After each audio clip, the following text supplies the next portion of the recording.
नमस्कार मित्रों, मैं एसएन पालीवाल अपने अनुज धीरज पालीवाल के साथ आप सभी का ऑनलाइन स्टडी में हार्दिक स्वागत करता हूं, अभिनंदन करता हूं। जैसा कि हमने कल संक्षिप्त रूप से भाषा के बारे में चर्चा की थी और उसके अंदर आपका जो अपार स्नेह मिला, प्रेम मिला, उसके लिए मैं आपका हार्दिक आभार प्रकट करता हूं। और आज हम वर्ण विचार के ऊपर चर्चा करेंगे। सबसे पहले वर्ण की परिभाषा। वर्ण होता क्या है? यानी कि भाषा की सबसे छोटी मौखिक इकाई जिसको अपन ध्वनि कहते हैं, और वो ध्वनि का जो लिखित रूप होता है उसी को हम वर्ण कहते हैं। वर्ण एक तरह से सबसे लघुतम इकाई है। अब है वर्णों के भेद। वर्ण दो प्रकार के होते हैं, स्वर और व्यंजन। स्वर और व्यंजन। मैं बात करूं हिंदी वर्णमाला के अंदर कुल वर्ण 44 होते हैं, जिसमें से 11 स्वर होते हैं और 33 व्यंजन होते हैं। अब हम स्वरों के बारे में पढ़ेंगे। स्वर क्या होते हैं? स्वर स्वर संख्या के अंदर 11 होते हैं। वे वर्ण जो स्वतंत्र उच्चारित होते हैं, अर्थात जिन्हें उच्चारण करते समय किसी अन्य वर्ण की सहायता नहीं ली जाती है, वे स्वर कहलाते हैं। स्वर संख्या के अंदर 11 होते हैं। अ, आ, ई, ए, उ, ओ, री, ए, ऐ, ओ और औ। ये 11 स्वर होते हैं। फिर हम बारी बारी से स्वरों का वर्गीकरण पढ़ेंगे। सबसे पहले हम पढ़ते हैं मात्रा या उच्चारण में लगने वाले समय के आधार पर। इसके तहत सबसे पहले आते हैं ह्रस्व स्वर। इनको लघु स्वर भी बोल सकते हैं, मूल स्वर भी बोल सकते हैं, छोटे स्वर भी बोल सकते हैं, एक मात्रिक स्वर भी बोल सकते हैं। इनमें एक मात्रा लगती है तथा इनके उच्चारण करने में बहुत ही कम समय लगता है। इसके लिए इनको ह्रस्व स्वर, लघु स्वर, मूल स्वर, छोटे स्वर, एक मात्रिक स्वर भी बोल सकते हैं। ये संख्या में 4 होते हैं। अ, छोटी, छोटा उ और री। उसके बाद दीर्घ स्वरों की बात करें तो दीर्घ स्वर इनको गुरु स्वर भी बोल सकते हैं, बड़े स्वर भी बोल सकते हैं, यौगिक स्वर भी बोल सकते हैं, संधि स्वर भी बोल सकते हैं और द्विमात्रिक स्वर भी बोल सकते हैं। ये संख्या के अंदर 7 होते हैं। आ, बड़ाई, बड़ाऊ, ए, ऐ, ओ और औ। ये संख्या के अंदर 7 होते हैं। इनके उच्चारण करने में ह्रस्व स्वर से दुगना समय लगता है और ये द्विमात्रिक स्वर भी कहलाते हैं। उसके बाद है प्लुत स्वर, यानी कि ऐसे स्वर जिनको उच्चारण करते समय लंबा समय लगता है, ज्यादा समय लगता है, वे प्लुत स्वर की श्रेणी के अंदर आते हैं। जैसे हम ओम बोलते हैं तो जो ध्वनि लंबी जा रही है उसको हम प्लुत स्वर की श्रेणी के अंतर्गत लेते हैं।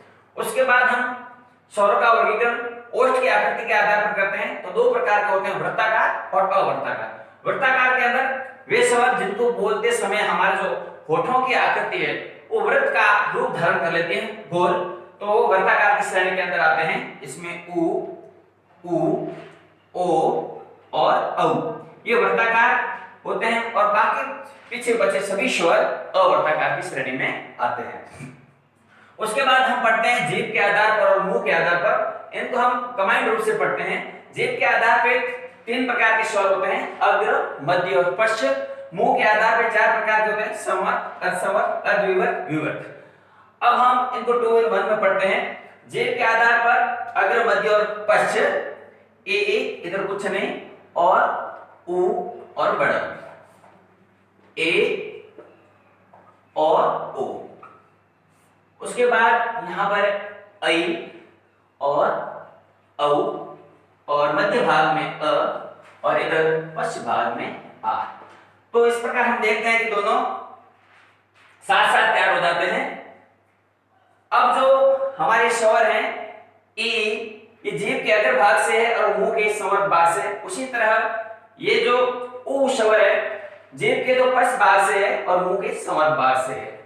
और उसके बाद जो ये ए स्वर आ रहा है जीभ के अग्र भाग से, मुंह के अर्धसंवर्त भाग से, और ओ स्वर है जीभ के पश्च भाग से और मुंह के अर्धसंवर्त भाग से बोला जा रहा है। उसी तरह ऐ, अ और औ ये तीनों अर्धविवर्त है। ऐ जीभ के अग्र भाग से, अ जीभ के मध्य भाग से और औ है जीभ के पश्च भाग से बोला जा रहा है। और आ है वो विवर्त है और जीभ के पश्च भाग से बोला जा रहा है। एक हम इसको उच्चारण स्थान के आधार पर भी स्वरों का वर्गीकरण करते हैं। हालांकि जब हम स्वर और व्यंजन साथ में पढ़ेंगे तो उसमें आपको बताएंगे, लेकिन यहाँ पर भी एक छोटा सा आपको बता देते हैं उच्चारण स्थान के आधार पर। इधर ये कंठ, ये तालु और ये ओष्ठ, बीच में ये मूर्धन। कंठ की सहायता से अ और आ बोले जाते हैं, तालु की सहायता से ई और ई बोले जाते हैं, ओष्ठ की सहायता से उ और उ बोले जाते हैं, और जो री होता है वो मूर्धन्य की श्रेणी में आता है। और जब हम संधि पढ़ेंगे तो उस समय हम पढ़ेंगे कि ए कैसे बनता है। तो अ आ के अंदर ई जोड़ते हैं तो उस समय हम बताएंगे आपको, लेकिन कंठ के अंदर जब तालु जोड़ता है तो ए और ऐ बनता है, जिसको हम कंठ तालव्य भी बोल सकते हैं। उसके बाद जब अ आ के अंदर उ जुड़ता है तो ओ और औ बनता है, जिसको हम कंठोष्ठ भी बोल सकते हैं। अब व्यंजन, व्यंजन संख्या में 33 होते हैं। वे वर्ण जो स्वतंत्र उच्चारित नहीं होते हैं, जिनको उच्चारण करने में स्वरों की सहायता ली जाती है, वे व्यंजन कहलाते हैं। अब व्यंजनों का वर्गीकरण 3 प्रकार के होते हैं: स्पर्श व्यंजन, अंतस्थ व्यंजन और ऊष्म व्यंजन। स्पर्श व्यंजन में क से लेकर तो म तक स्पर्श व्यंजन में आते हैं। ये 5 वर्ग क वर्ग, च वर्ग, ट वर्ग, त वर्ग, प वर्ग, 5 वर्गों के 25 जो वर्ण होते हैं वो स्पर्श व्यंजन के अंदर आते हैं। और 4 वर्ण अंतस्थ य, र, ल और व उस अंतस्थ के अंदर आते हैं। और 4 वर्ण श, श, श और ह ऊष्म वर्ण की श्रेणी में आते हैं। फिर हम इनका वर्गीकरण करेंगे घोष या कंपन के आधार पर, गूंज के आधार पर, नाद के आधार पर। ये 2 प्रकार के होते हैं, अघोष और सघोष। अघोष, अघोष का मतलब जिसमें घोष नहीं, जिसमें कंपन नहीं, गूंज नहीं, और सघोष का मतलब जो गूंज देता है, कंपन देता है। तो प्रत्येक वर्ग का जो पहला और दूसरा वर्ण है, 5 वर्ग के पहले और दूसरे वर्ण, जैसे क वर्ग का क और ख, च वर्ग का च और छ, इसी तरह 5 वर्गों के पहला दूसरा वर्ण है वो घोष होगा, और तीसरा चौथा पांचवा होगा सघोष होगा। आप एक बार खुद ट्राई करके देखिए, आप क ख बोलेंगे तो गूंज कम होगा, और ग घ और ड़ बोलेंगे तो आपकी गूंज दूर तक जाएगी। तो अपने आप आपको पता चल जाएगा कि वो सघोष की श्रेणी में आएगा। उसके बाद जो अंतस्थ होते हैं य, र, ल, व, वो भी सघोष की श्रेणी में आते हैं, और ह होता है वो भी सघोष की श्रेणी में आते हैं। और ऊष्म में स, श और श ये अघोष की श्रेणी में आते हैं। ध्यान रहे सभी स्वर सघोष होते हैं। उसके बाद प्राण वायु के आधार पर, यानी मुंह से निकलने वाली वायु के आधार पर 2 प्रकार के होते हैं व्यंजन, अल्पप्राण और महाप्राण। अल्पप्राण मतलब जिनको बोलते समय मुंह से वायु कम मात्रा में बाहर निकलती है, अल्पप्राण, और महाप्राण में बोलते समय थोड़ी वायु ज्यादा मात्रा में बाहर निकलती है। प्रत्येक वर्ग का पहला, तीसरा, पांचवा, जैसे क वर्ग का क, ग और ड ये अल्पप्राण की श्रेणी में आएगा, और दूसरा और चौथा है ख और घ महाप्राण की श्रेणी में आएगा। आप खुद बोल के देखिए, एक आप क बोलते हैं और एक ख बोलते हैं, क के अंदर प्राण वायु ख की तुलना में बाहर कम निकली है। उसके बाद जो सभी अंतस्थ होते हैं अल्पप्राण की श्रेणी में आते हैं, य, र, ल, व, और सभी ऊष्मी होते हैं वो महाप्राण की श्रेणी में आते हैं। ध्यान रहे सभी स्वर अल्पप्राण होते हैं। उसके बाद इनका कुछ कमांड रूप भी हम देखा है। स्पर्श व्यंजन क से लेकर म तक होते हैं, संघर्षी ऊष्मी व्यंजन होते हैं स, स, स और इनको संघर्षी बोलते हैं। और जो च वर्ग होता है उसको स्पर्श संघर्षी कहा जाता है। और प्रत्येक वर्ग का जो पंचम अक्षर होता है, जिनको अपन नासिक की ध्वनि कहते हैं, अनुनासिक भी कहते हैं, ये नाक से इनकी ध्वनियां निकलती हैं प्रत्येक हिंगणगम। उसके बाद य और व होते हैं जो संघर्षहीन होते हैं, और इनको अर्ध स्वर भी बोलते हैं। उसके बाद प्रकंपित या लुंठित र होता है। उसके बाद में पार्श्विक होता है वो ल होता है, और उसके बाद में ताड़न जात होता है ड और ढ, जिसके नीचे बिंदी वो ताड़न जात की श्रेणी के अंतर्गत आते हैं। उसके बाद वस्त्र 4 वर्ण होते हैं, न, र और ल और स, ये इसकी श्रेणी के अंदर आते हैं। आपको मैं बता दूं कि जो अंग है, अंग यहाँ पर नहीं आया, न स्वर है न व्यंजन है, अयोग वाह की श्रेणी में आता है, कहीं पर भी उसका योग नहीं है।